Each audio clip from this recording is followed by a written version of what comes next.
Okay, I guess that means I'm supposed to start talking just to say welcome to everybody, and hopefully we'll find this useful. Sleep issues are among the most important that we work with neurofeedback. Oftentimes, if you can normalize sleep, you can fix a whole bunch of other things just by doing that.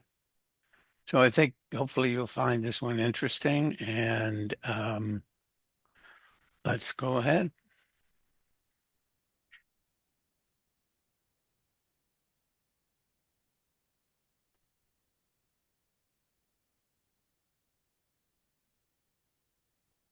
Hi, I'm Pete Van Dusen, founder of Brain Trainer International. Welcome to BTI's series on brain training neurofeedback, how it works, and how you can change the course of your own life by training your brain. If this sort of content interests you, subscribe, comment, and share your thoughts. Sleep is one of the most important functions your energy brain performs. Your brain doesn't turn off during sleep. It shifts to a new set of levels, tasks that are crucial to the physical, mental, and emotional health that support your conscious life.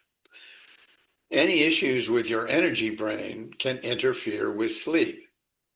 You may not fall asleep easily when you go to bed at a reasonable hour, or you may sleep easily but struggle to come back to consciousness when it's time to wake up. You may sleep, but then wake up multiple times during a night, or wake up after a few hours and be unable to stop a racing flow of thoughts. You may not dream. Nightmares, night terrors, sleepwalking, restless leg syndrome, sleep paralysis, and bedwetting are all potential disturbances in your sleep. In whole brain training, normalizing sleep is always a first level training goal because sleeping better often resolves a number of other issues by itself. For that reason, in this program, we're going to help you understand energy brain habits that affect sleep.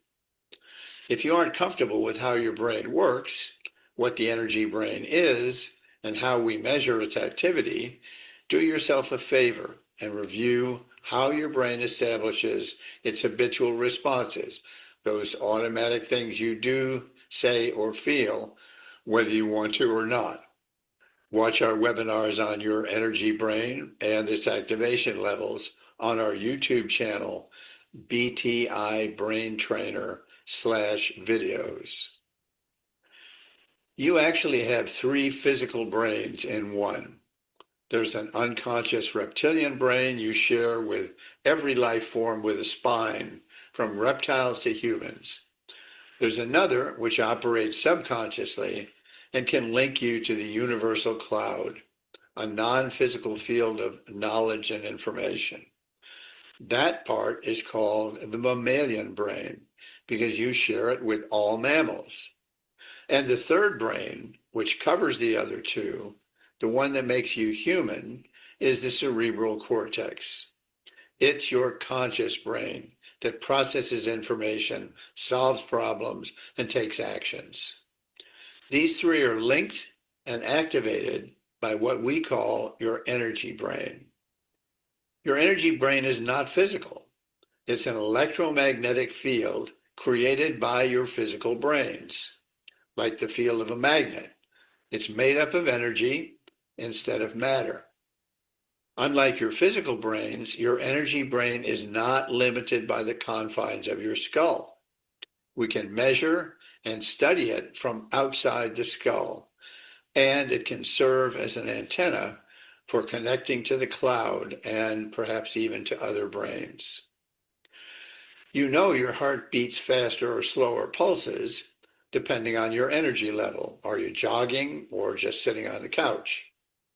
In the same way, your brain cells fire their pulses at higher or lower speeds depending on what you're doing. Every energy brain develops its own unique patterns, and those are what encode the habits that control your life. When you understand that, Whole brain training's ability to change those habits in lasting ways makes perfect sense. Today, we're going to look at how energy brains correlate with one of the most important things your brain does. It sleeps. And in sleeping, as in the rest of your life, you probably have habits which make your life better or worse. People often assume that when they sleep, their brains shut down, but as you'll see today, that's not true. Sleep is not one thing. It's a series of different stages your brain moves through in a cycle. As it does, the activation of your energy brain shifts. The tasks it performs are very different. When you're conscious and awake, many of your brain cells are firing at 8 to 12 hertz. That means 8 to 12 times per second. We call that state alpha. You're still, you're present in the moment, you're aware, but you're not trying to do anything specific. However, when you're thinking or acting, local areas in your energy brain nearly double the energy levels, firing at faster speeds called beta, from 15 to 22 hertz, depending on what you're trying to do. On the other hand, if you're daydreaming, drifting toward sleep, the brain cells fire their pulses at a 4 to 8 hertz speed, called theta. The faster the pulse rate, the more you're aware outside your own head and processing information logically. The slower the pulse rate, the more you are inside your head and thinking in pictures. As your energy brain shifts down into slower speeds, you're moving towards stage 1 sleep, often called the twilight state.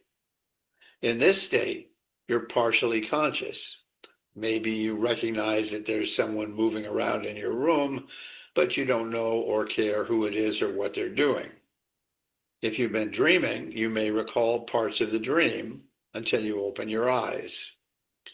You go through the twilight as your energy brain drifts down into or up out of sleep. Something unexpected happens to carry you to stage 2 sleep. Your energy brain adds to the slower frequencies faster ones, 12 to 15 hertz, known as sensory motor rhythm, or SMR. In stage 1, your brain is ready to sleep, but your body may be restless and tense. SMR, sometimes called alpha for the body, relaxes your muscles. In stage 2 sleep, you're not ready to go to sleep, you are asleep. Training the brain to produce SMR can often put insomnia sufferers into the first level of sleep, even during the training session. Stage 3 sleep continues the process of slowing down the energy brain, now into delta, the frequency below theta, at 2 to 4 hertz. Delta is an unconscious state. It's seen in very deep sleep, and it's the frequency of a brain in coma. The job of this stage of sleep is called physical restoration. It allows the body to repair itself, releasing human growth hormone. For children and adolescents, stage 3 often occurs twice a night. For most adults, though, unless they're exercising intensively, stage 3 occurs only once in a night, and with advanced age, it may not occur at all.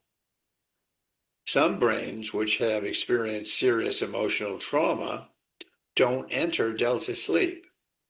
Chronic fatigue, chronic pain, and fibromyalgia are common symptoms of this pattern. And night terrors can also occur in stage 3. Stage 4 sleep is called REM, rapid eye movement, and it's the state in which you dream. REM sleep represents a return to fast frequencies, beta speeds. If you could watch the activation levels in your brain map, it would be very difficult to tell the difference between an awake processing brain and a brain in REM. Delta sleep handles physical restoration. REM aids in the formation of long-term memories, and it provides emotional processing. During REM sleep, your body is partially paralyzed to keep you from acting out your dreams. If this doesn't happen properly, you may talk or walk in your sleep. In other cases, your brain may begin to wake up, but the paralysis doesn't release as expected, and you may experience a frightening sensation of your brain being awake, but your body unable to respond. That's called sleep paralysis. REM is crucial to emotional health. If your energy brain is slow dominant, unable to sustain fast activity, you may not dream because you can't produce sustained beta. This is common in brains that struggle to pay attention, concentrate, or process information with language. Dreamless sleep is very deep, but emotional restoration doesn't happen. And the ability to form long-term memories can be limited. People whose brains have this problem struggle to wake up, and they may have issues with bedwetting. They can sleep for hours, but they never feel rested. Some energy brains, on the other hand, are overly activated, producing very fast pulses, but unable to maintain the slower speeds. They're able to shift into REM sleep, but they're too fast. The dream tips into anxiety and they wake up. Some brains can wake up enough to remember bits of the dream, then they slip back into stage 2 sleep, and from there into another REM state to repeat the pattern over again. In this case, the sleeper experiences that they dream all night long, but they're never rested. An alternative is that they wake up the first time in the anxiety state and they're unable to return to stage 2. Their minds race, and it may take hours before they can drift off again. Healthy brains are not stuck in any single frequency pattern, slow only or fast only. So they're able to shift through the stages 4 to 6 times during a night. Each cycle lasts 90 to 110 minutes, getting longer and spending more time in REM as the night progresses. When you fall asleep easily and dream well, you awaken easily, fully rested, and ready to go. Sleep is not an escape from consciousness. Your brain is active, shifting gears, running repairs, making memories stick. A peak performance brain doesn't just perform well during the day, it sleeps well at night. During healthy sleep, your brain accesses a different level and kind of consciousness. During your waking hours, your cerebral cortex is receiving and processing a constant flow of data from your senses. During sleep, however, the data that informs your dream processing is interacting with the universal cloud. Dreams reflect this very different reality. Dreams may express emotional material, conflicts in your waking life or your past. They can even bring creative solutions to waking problems. But these things are expressed in a kind of magical language of imagery that doesn't translate smoothly into logical, rational thought. However, they do offer you a special access to the wisdom and knowledge available in the universal cloud. That access and your energy brain's ability to reach it are the central to peak performance. For many people, healthy sleep is an introduction to that state, and it can improve their capacity to bring it into their working lives as well. There are many protocols for training sleep disruption because there are many potential patterns that correlate with it. Today, we'll discuss only one, SMR. Almost all brains respond positively to it, and it's easy to do. SMR was arguably the first neurofeedback protocol. It produced remarkable results in the 1970s with seizure disorders. Over time, it was also found to be very effective with hyperactivity. For many insomniacs, it transformed their nights. Early trainers kept trying it with an increasing number of training goals. It didn't help with many of them, but most trainees at least responded to it and liked it. Training is done at sensory motor cortex sites, C3, CZ, and C4, crossing the top of the head, side to side, over the midpoint. Very easy to find and use. SMR training is generally done with eyes open. Increasing 12 to 15 hertz has wide-ranging effects. Coordination improves, muscle tone improves, ability to enter stage 2 sleep improves, tics and tremors improve, handwriting improves, even stress and anxiety are often relieved. Over 35 years, brain training has developed knowledge and tools for training individual brains to meet a broad range of goals, from trauma to peak performance. Even so, SMR training is still included in almost every whole brain training plan. SMR has to be considered one of a few super protocols. It's really the SMR percentage that's being trained. We include slow frequencies of 4 to 8 and fast of 23 to 38 to block them and reduce them while SMR is being trained to increase. But often the whole EEG from 2 to 38 hertz is trained down and SMR trained up. SMR frequencies come in waves, pulsing stronger than weaker. Training is often done between C4 and A2 on the right side, or between C3 and C4 across the center of the brain, and CZ to A2, the midpoint, is also a favorite. As the physical excitement that seems to drive hyperactive bodies slowly fades, SMR levels rise. Physical relaxation and slower, deeper breathing are signs of the so-called SMR effect. Although training in stillness is common, slow exercises like yoga or Tai Chi, which combine relaxation and movement, can produce high levels of SMR. Training often begins with a focus on breathing.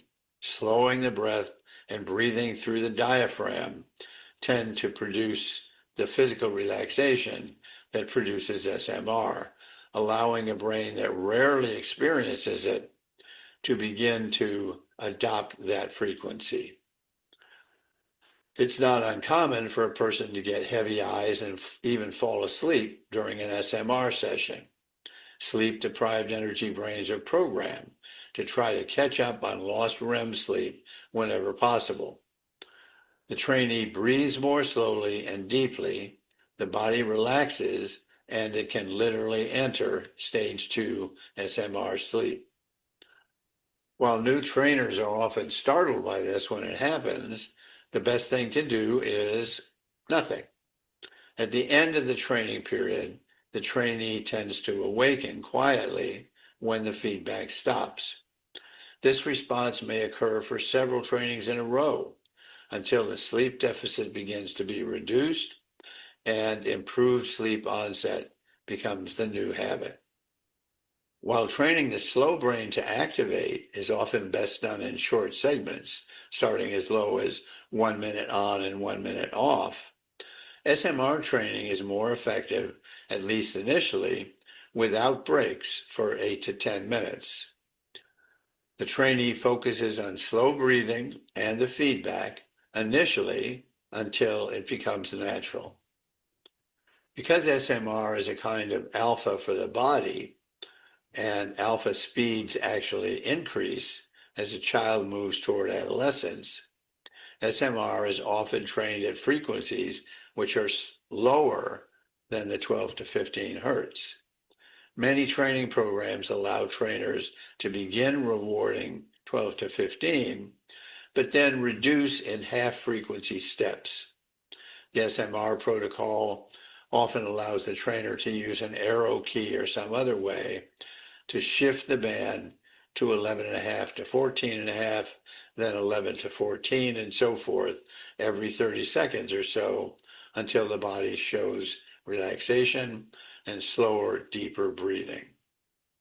Especially with young children, the effective training band may be as low as 6 to 9 hertz, or sometimes even lower. Over time, as the energy brain begins to mature in response to training, the sweet spot for SMR training will move toward 12 to 15. There are situations that can occur in one's life that disrupt the sleep cycle. Some jobs involve so-called shift work, where one works overnight and sleeps during the day. Anyone who has a new infant also experiences sleep deprivation.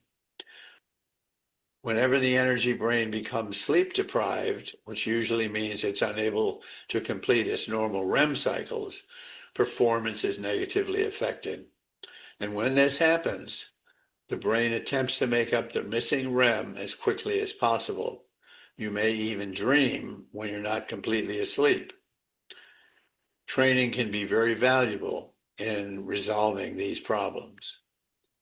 As people age, or in certain cultures, there's a tendency to take a nap in the afternoon. This is useful as providing a recharge for the brain outside full night sleep. In most cases, naps only enter stage 2 SMR sleep without REM. So let's close by recognizing that sleeping is one of the most important things your energy brain does. Training should always include a primary focus on normalizing a trainee's sleep. Ideally, you should fall asleep quickly and easily without having to exhaust yourself. You should sleep through 6 to 10 hours, whatever is your own personal pattern, without awakening. You should cycle through the stages of sleep, focusing on stage 2 SMR and stage 4 REM 4 to 6 times in a night. And you should wake up easily and feeling rested and ready to go for the day. Although we've talked about SMR in this program, a full assessment of brain patterns is crucial in identifying and changing all the patterns that interfere with peak sleep. Achieving this, you will have established a solid foundation for peak performance in your energy brain. Love to hear your thoughts on this, and I look forward to seeing you next time.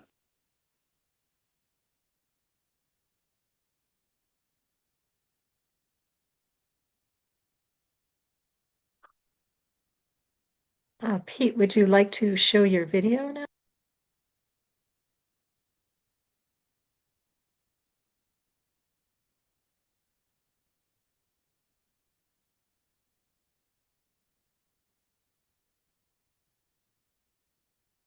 We have some questions. Okay. Let's see what we got. How frequently should SMR be trained? 3 times a week, every day? Depends on what kind of problems the person has and how far into training you are. Um, if you're training in a situation like a home situation, I think it's great to train SMR like at 7 o'clock at night, um, maybe every other night or something like that. If you're doing whole brain training, you're going to be training SMR as you rotate through the 5 blocks. And I think that's a helpful way to train it. But if trying to get the sleep thing working faster, and it does seem to be helped by SMR, then I would see no reason you couldn't do it as often as you wanted to, as often as every night if you wanted to. You can do it during the day. It's just, sometimes it's not always a good time to fall asleep. Is there a sleep benefit to combining SMR training with alpha theta training? If so, what would be the mix? The way I think about brain training is that there's a peak brain inside each of us that is able to sleep well, able to concentrate well, solid in terms of its moods and things like that. And alpha theta is something which we start in the very beginning, but as we go along, usually the response to it shifts from, oh, that was nice and relaxing, to, wow, I realized something that I had never thought of before, whatever it was. The SMR training, hopefully, like most things when we're doing brain training, is that once the brain learns how to do it, you don't have to keep training it all the time. So I would say that if you do the whole brain training system, you're going to do almost certainly going to do SMR and the sensory motor cortex, and almost certainly you're going to do alpha theta in the fifth block. As you, the people that I worked with, basically, I suggest to them, let's focus in the beginning on the 6 or 8 issues that are really the things you want to change in your life. And so as those begin to get cleared away, then you can start really focusing on peak protocols.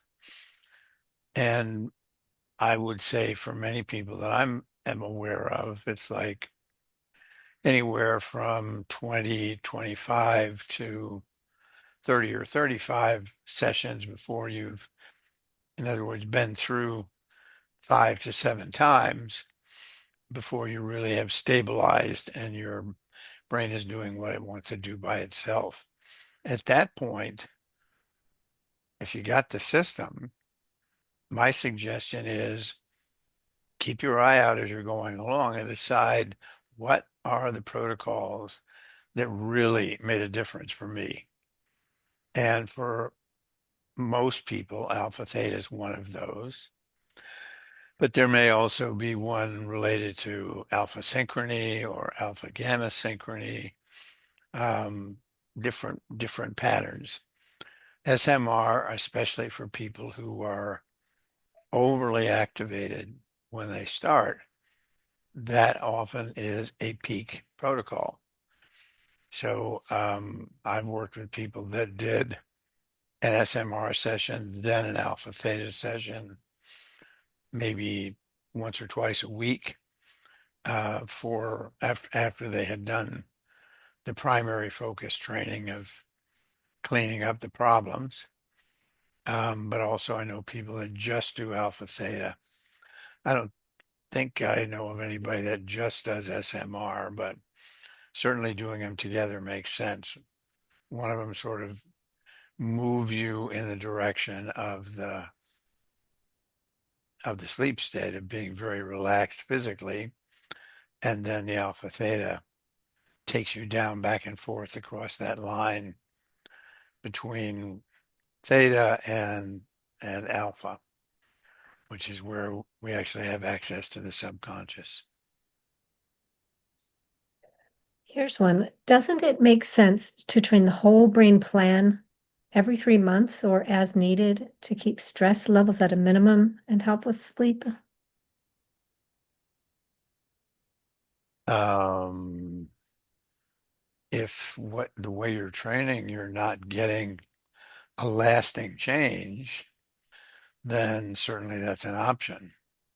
Um, my goal would be that if the plan is good and if you are training it properly, that you're going to get to a place where your ability to deal with situations that would be considered stressful has already changed.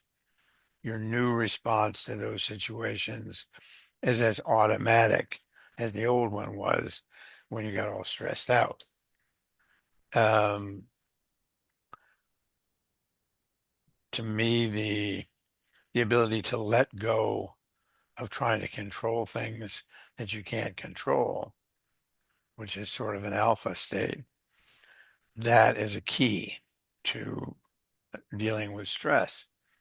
Because remember, at least in my definitions, stress is not something that's outside of you.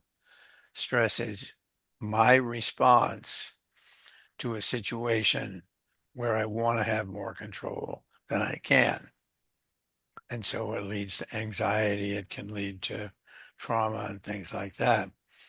But to the extent that you're able to learn, your brain is able to learn, hey, there's a lot of things, in fact, almost everything in my life that I can't control.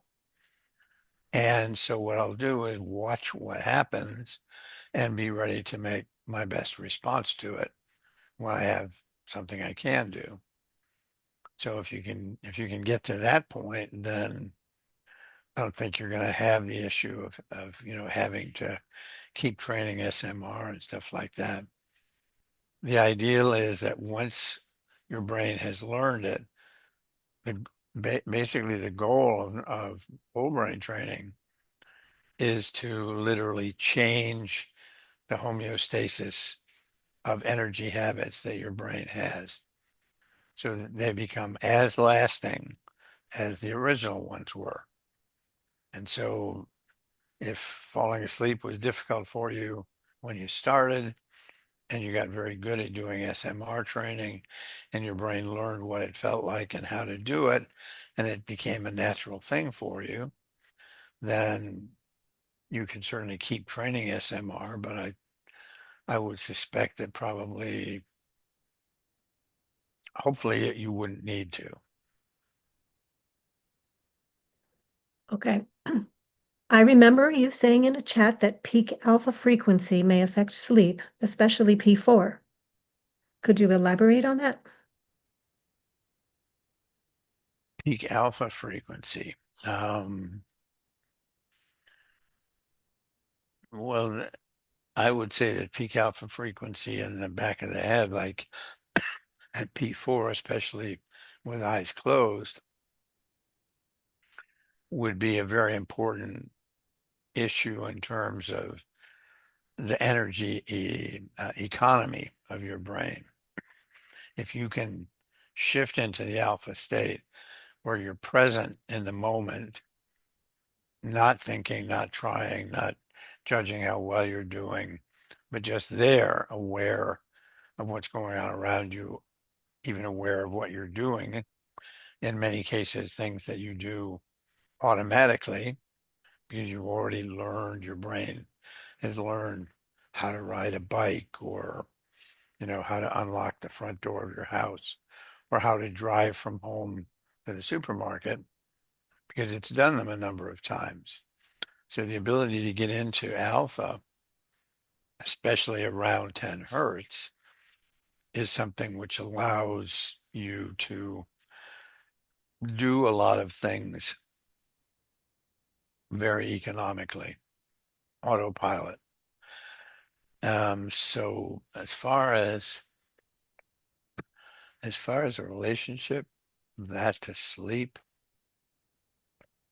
I don't know if Karen's here and has any ideas about that, but I don't think of it in that way. Some people who have insomnia have lots of beta and high beta. Does the presence of beta affect your decision to train SMR since it is a low beta frequency?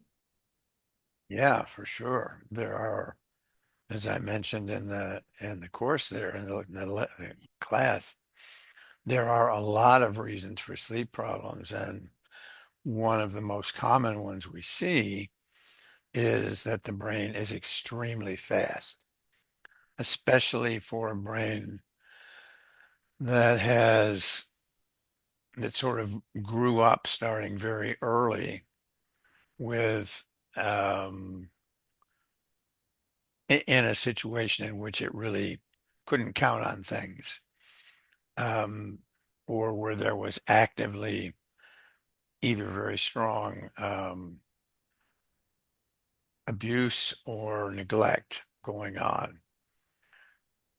Remembering that the brain comes online from the back to the front and from the right to the left. So that right rear quadrant is probably the most dominant part of the brain early in life. And it's meant to be a center of alpha, awareness of what's going on around me, awareness of where I am in the world, physically and otherwise. But remember that alpha and theta and the slower frequencies can only be picked up and presented by the brain if the neurons are not actively doing something. And so where you have an early trauma experience, that back part of the brain becomes extremely activated because it experiences a tremendous amount of danger. And when it becomes very activated, then you're not going to have alpha back there. You're going to have a lot of beta, and you're probably going to have a very difficult time sometimes falling asleep.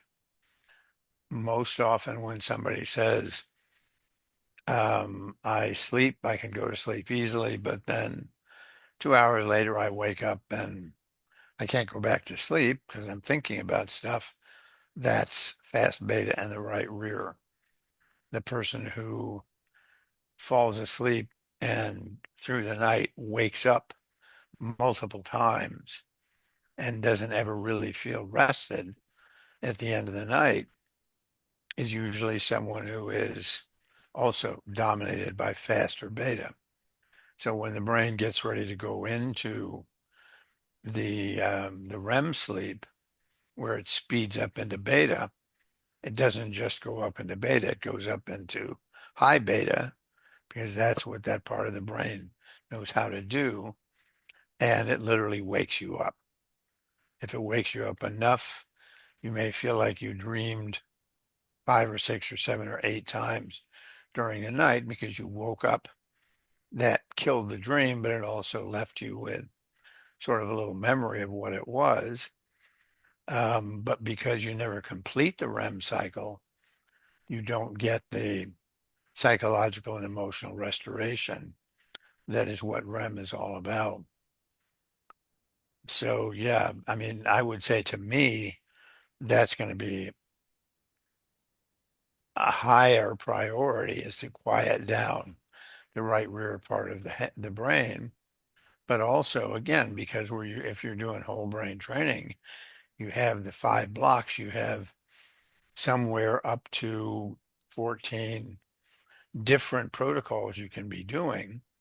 So there's absolutely no reason not to do SMR when you're in the sensory motor cortex and then focus on quieting down that right rear quadrant, speeding up the left front quadrant, whatever the things are that your brain's supposed to do. They all tie together in homeostasis. And so changing each one makes it easier for all of the others to change. Regarding the peak alpha frequency with sleep, Karen mentions that a very slow alpha peak can affect sleep issues, and training your peak alpha up can help with that. Lower than 9, more close to 8.5. Okay. That's good to know.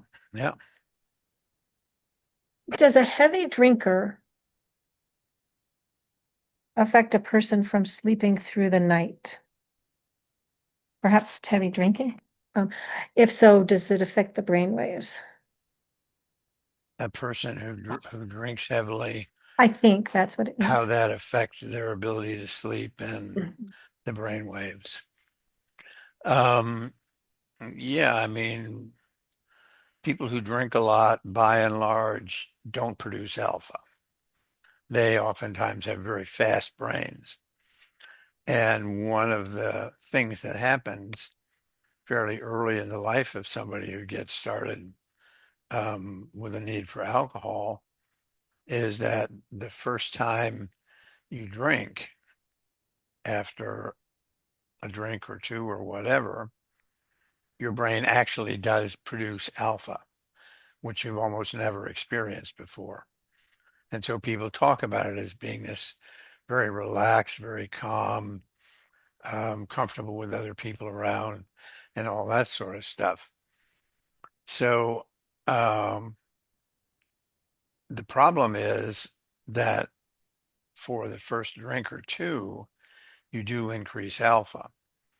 After that, as it starts to fade and you try the third and the fourth drink to get it back, it actually makes the alpha go away even more. And eventually, if you keep it up, you teach your brain or you train your brain basically not to produce alpha unless you've had something to drink. Just like people who take sleep medications, they literally train their brains to the point that they can't fall asleep without the medication. So, I'm not sure if I got that question. Sort of lost it there in the middle. Give me the question real quickly again, Um, Rob, if you would. how, does it affect a person, keep them from sleeping through the night, or how does it affect the brain waves? Yeah. And she says yes, that answers the question. Okay, good. And in the same neighborhood, are there special techniques to help people discontinue long-term use of Ambien or other sleep medicines? Yeah, there is, but it's not fun. That's the problem. Um, when you're trying to teach the brain to do something that it has been using a crutch to do, there are some people who like to just throw it all away, throw the crutch away and hobble around as well as they can until the brain figures out how to go to sleep again. I do think that if you've got somebody like that and you have a pattern of a lot of fast activity on the right side or in the back, or you have a pattern of low levels of SMR, then certainly training those things is going to simplify the process of getting off the medication. Not going to make it completely painless usually, but basically what you've got to do is wean your brain off whatever that chemistry is that's being tossed into it to make it go to sleep and allow your brain to learn how to do it by itself.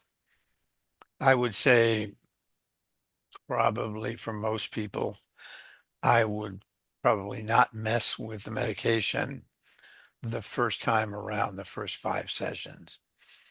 And then as you start through the second, start trying to either cut it back if you've got a doctor that can help with that, meaning somebody that can get you off medication, not just switch to another one. Then you probably will find that the ability to make the transition is faster once you start actually training your brain to do it.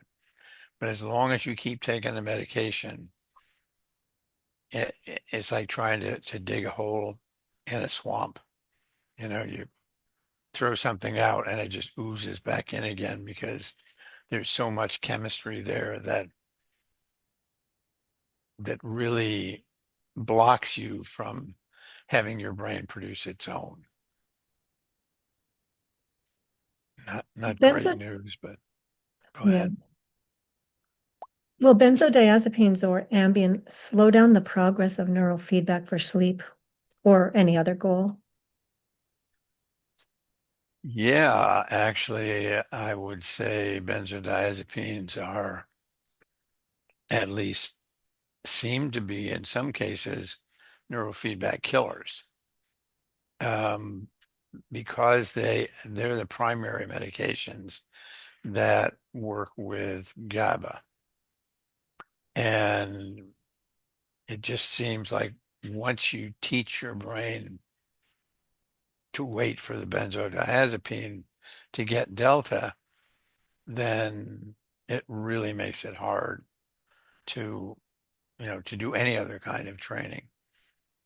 I'm sure that there are people who have had different responses to this, but my experience is a number of times has been if you're taking benzos, and most of the time people say, "Oh, I can stop at any time. It's not a big thing. I just do it because it helps a little bit." But if they actually do try to stop, you often find that that's difficult. But unlike with other medications, at least in my experience, if you stop taking um, Prozac or an SSRI, then especially if you're training the brain to produce alpha in the back with the eyes closed, especially, the chances are that it will learn that pretty fast. And the legendary difficulty of getting off an SSRI becomes fairly simple, but it doesn't seem to work that way, um, given that have fairly limited experience with it. But from what I've heard and what I have seen, the benzos do sort of, they're a doctor's best friend. You can't get off, or it's hard. Do you ever train delta up to enhance deep sleep? Delta up? Um, I suppose that wouldn't be a bad idea, especially delta coherence.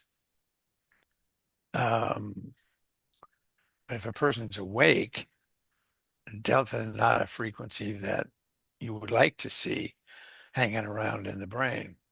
So to be training it up is sort of not necessarily a great idea. But the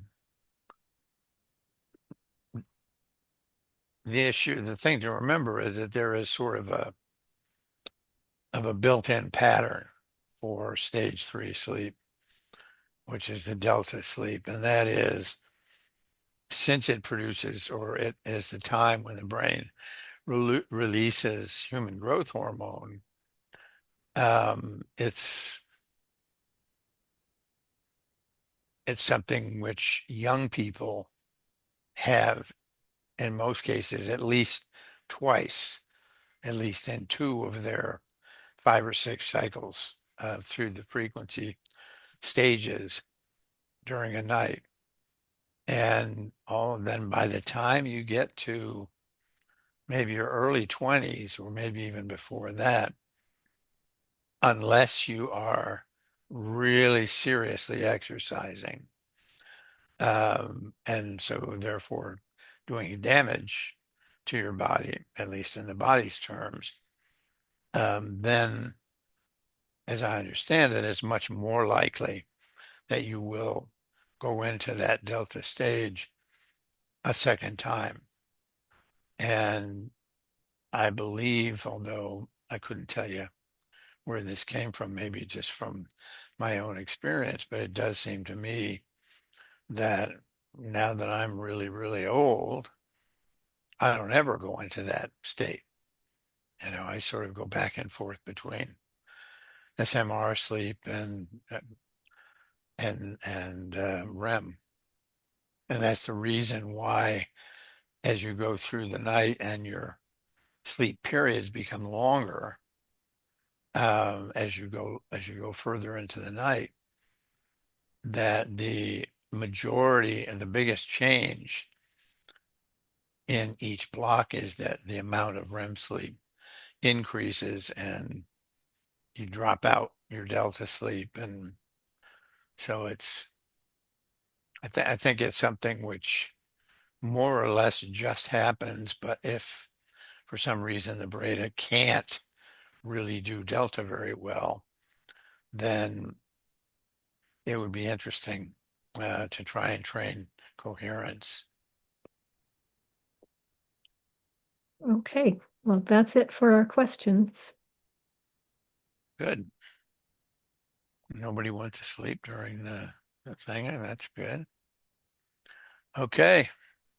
Well, I appreciate you guys being here and look forward to, if you're interested, you can always go back and check out the recording again. And I guess in a week or so, it'll be up on the Brain Trainer YouTube channel. Feel free to make comments. Love to hear questions that you forgot when we were doing the course, or comments or whatever. So thank you very much, and have a great Thanksgiving if you're going to be traveling, or if you're going to be celebrating that. And we'll look forward to seeing you next time. Bye-bye.